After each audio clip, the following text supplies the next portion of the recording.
Kalau bicara Piala Dunia, biasanya nama-nama besar langsung terlintas di kepala. Brazil, Argentina, Jerman, Prancis, Inggris. Tapi Piala Dunia 2026 nanti sepertinya bakal jadi panggung di mana negara-negara yang dulu dianggap underdog justru bisa meledak dan bikin geger seluruh planet sepak bola.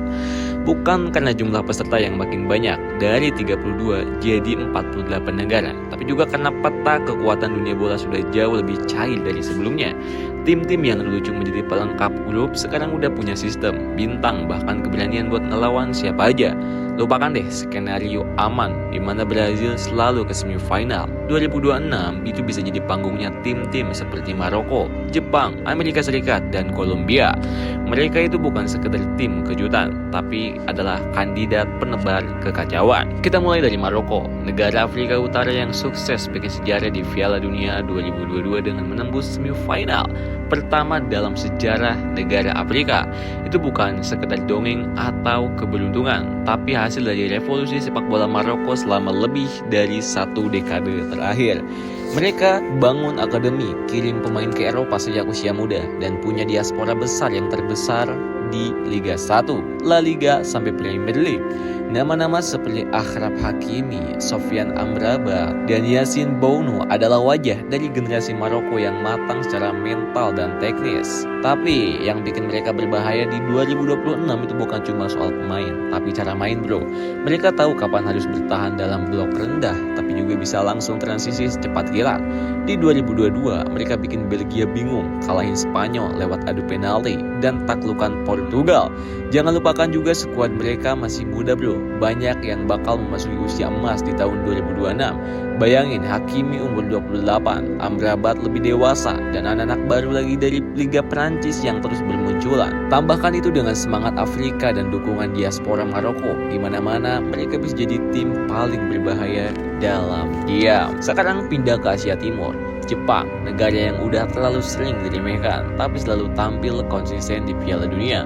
Mereka memang belum pernah menembus semifinal, tapi performa mereka selalu bikin deg-degan lawan-lawannya.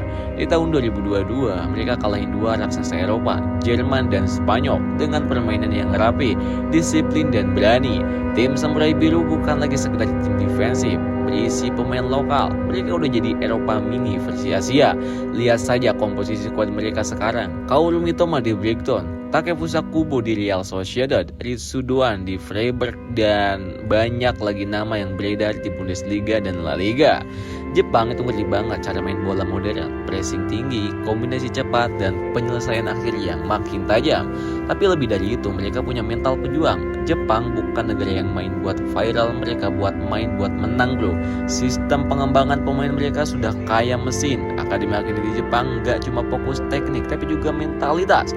Mereka belajar dari kegagalan, dan sekarang sudah masuk fase siap juara. Tahun 2026 itu bisa jadi momen Jepang loncat ke level baru, apalagi dengan pelatih seperti Hajime Moriyasu yang paham potensi pemainnya yang bisa membangun tim yang solid tanpa bintang egois.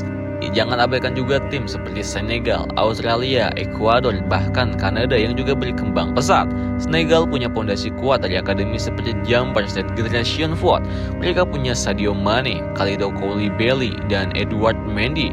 Plus barisan pemain muda seperti Pep Matar Sarr yang lagi naik daun di Tottenham. Australia meskipun sering dipandang sebelah mata itu punya fisik dan stamina gila bro. Mereka main tanpa ribet, langsung tapi efektif. Di tahun 2022 mereka sempat bikin Argentina kesulitan di babak 16 besar.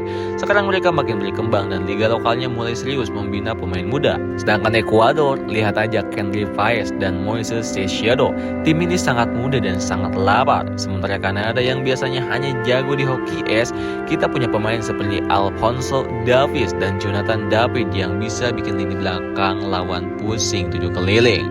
Hal menarik dari semua ini adalah underdog sekarang bukan cuma cerita romantis, tapi jadi kenyataan taktis. Mereka punya sistem, punya scouting global, dan punya pemain diaspora yang tersebar di Eropa.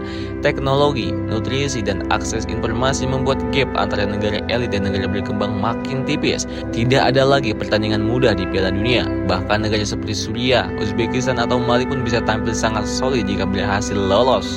Dunia sepak bola itu telah berubah, bukan lagi monopoli 5 besar Eropa dan 2 raksasa Amerika Selatan. Justru karena dunia makin datar, kejutan makin sering terjadi. Jadi siap-siap deh, karena Piala Dunia 2026 bukan sekedar pesta bola. Ini bakal jadi panggung revolusi sepak bola global. Dan yang bakal mencuri perhatian bukan cuma Messi atau Ronaldo, tapi mungkin justru bocah Asia dari Shizuoka, atau winger Afrika dari Casablanca, atau playmaker dari Madeleine yang ngoper bola pakai insting itu, bukan cuma algoritma. Dan disitulah letak keajaiban sepak bola, selalu memberi ruang buat yang tak terduga. Karena di lapangan, nama besar bisa kalah sama semangat besar, dan sejarah seringkali ditulis oleh yang selalu diremehkan. Gimana menurut kalian?